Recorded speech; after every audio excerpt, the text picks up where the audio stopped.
မိဘပြည်သူအားလုံးမင်္ဂလာပါကျွန်တော်ကတော့တရားလွတ်တော်ရှိနေဥအောင်ရဲဆိုဖြစ်ပါတယ်ကျွန်တော်ဒီနေ့ဆွေးနွေးတင်ပြသွားမှာတော့ကျွန်တော်တို့နိုင်ငံမြန်မာဒလိထုံးတဲ့ဥတွေရဲ့အကြောင်းတွေကိုဆွေးနွေးတင်ပြသွားမှာဖြစ်ပါတယ်မြန်မာဒလိထုံးတဲ့ဥတွေရဲ့အရင်းမြစ်တွေအကြောင်းကိုဥစွာဆွေးနွေးသွားပြီးတော့ကျွန်တော်တို့ဓမ္မသက်များအကြောင်းကိုလည်းနည်းငယ်ဆွေးနွေးတင်ပြသွားမှာဖြစ်ပါတယ်မြန်မာနိုင်ငံတော်ရဲ့သမိုင်းစဉ်အရကျွန်တော်တို့ဗဒေသခေတ်မြန်မာနိုင်ငံတော်စတင်တည်ထောင်ငါးစကြရပြင်ကျွန်တော်တို့ဓမ္မသက်ရာဇသက်ဖြတ်ထုံးတဲ့ဆိုတဲ့မြန်မာရိုးရာတရားဥပဒေတွေဟာ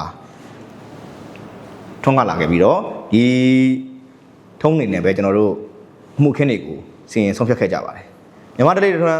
ဥပဒေရဲ့အရင်းမြစ်ဟာ၄မျိုးရှိပါတယ်အဲ့ဒါကတော့ဓမ္မသက်တွေစီရင်ထုံးဗုဒ္ဓဘာသာမြန်မာလူမျိုးတို့ရဲ့အတိဖြစ်သောဒလိထုံးနဲ့ဥပဒေပြုဖွဲ့ကပြဋ္ဌာန်းထားတဲ့ဥပဒေတွေဆိုပြီးတော့ဖြစ်ပါတယ်အဲ့တော့ကျွန်တော်တို့ဓမ္မသက်ဒီအကြောင်းကိုဆက်လက်ဆွေးနွေးသွားရမယ်ဆိုရင်ဓမ္မသက်ဆိုတာကတော့လူပေါင်းတို့ရဲ့အကျိုးစီးပွားကိုများစွာအကျိုးပြုတတ်တဲ့ဖြစ်သောကြောင့်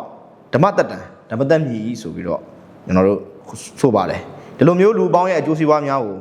များစွာပြုတတ်သောဓမ္မသက်ကျမ်းကိုဆောင်ရွက်ဟူ၍လည်းဖြစ်ပါတယ်ဓမ္မသက်ဆိုတဲ့ဘောဟာဟာမြမပါဠိမြန်မာပြည်တယ်မှာတရားကိုဆုံးဖြတ်သောကျမ်းလို့အဓိပ္ပာယ်ဖွင့်ဆိုထားပါတယ်အဲ့တော့တနည်းအားဖြင့်ဆိုမယ်ဆိုရင်ကျွန်တော်တို့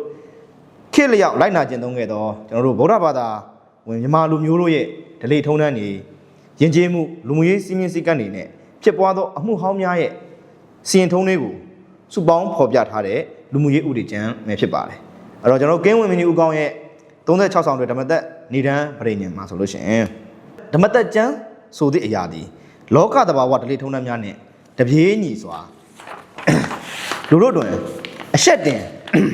အခွဲဝေမှစ၍ရှုပ်ထွေးညှင်းပွားဝယ်ရှိသည့်များကိုရှင်းလင်းခွဲဝေဆုံးဖြတ်ကြောင်းဖြစ်သောဥပဒေစည်းကမ်းဖြစ်တယ်တဲ့ဆိုလိုတာကတော့ကျွန်တော်တို့လူမှုရေးလုပ်ငန်းစဉ်အရာကျွန်တော်တို့ပစ္စည်းခွဲဝေရေးတွေကျွန်တော်တို့ဒီအငင်းပွားဝယ်ရာတွေမှာဆုံးဖြတ်ခဲ့တာနဲ့ပတ်သက်ပြီးတော့ဒီဆုံးဖြတ်ခဲ့တဲ့ဥပဒေစည်းကမ်းတွေကျွန်တော်တို့လူမှုရေးဆိုင်ရာကျွန်တော်တို့ကိစ္စရပ်တွေလို့ဆိုလိုခြင်းဖြစ်ပါတယ်ဓမ္မသက်ကျမ်းဟာဘယ်ချိန်ကစတင်ပေါ်ပေါက်ခဲ့လဲဆိုတော့ကျွန်တော်တို့ဘယ်ချိန်ဘယ်ကာလမှာစတင်ပေါ်ပေါက်တယ်ဆိုပြီးတော့ကျွန်တော်အတိအကျပြောရရင်တော့ခဲရပါတယ်ဒါပေမဲ့လူသားများလိုက်နာရမယ့်ဓလေ့ထုံးတမ်းတွေယဉ်ကျေးမှုများလူကျင့်ဝတ်ဖောက်ပြက်လာတဲ့အချိန်မှာချမှတ်ခံရတဲ့ပြစ်ဒဏ်တွေကိုစတင်သတ်မှတ်ရနေပြီးတော့ကျွန်တော်တို့ဓမ္မသက်ကျမ်းများပေါ်ပေါက်လာတယ်လို့ကျွန်တော်တို့ဒီဆိုနိုင်ပွဲရှိပါတယ်။ဒါကြောင့်လည်းဓမ္မသက်ဟာရှင်းမြန်မာရိုးရာတရားစီရင်မနိုင်ဖြစ်ခဲ့ပြီးတော့ခေတ်ကာလလျောက်အငြင်းပွားမှုတွေကိုတဘာဝတရားမျှတမှုရရန်ဖြည့်ရှင်း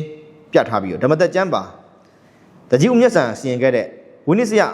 ပကသနီဓမ္မသက်လင်္ကာမှာဆိုရင်ကြည်မှန်လို့မှတ်ဓမ္မသက်လို့၎င်းမြင်းရှိဖြောက်မှတ်ဓမ္မသက်လို့၎င်းညွှန်ပြထားရှိပါတယ်ဓမ္မသက်ကျမ်းဥတွေဟာမြမဓလေထုံးတမ်းဥပဒေသာဖြစ်ကြောင်းဒေါက်တာကျင်စွာကရေးသားဖော်ပြခဲ့တာကိုကျွန်တော်တို့လေ့လာတွေ့ရှိရဖြစ်ပါတယ်ဒါကတော့ကျွန်တော်တို့မြမဓလေထုံးတမ်းဥပဒေနဲ့ပတ်သက်ပြီးတော့ကျွန်တော်တို့အနည်းငယ်ဆွေးနွေးတင်ပြတော့တာဖြစ်ပါတယ်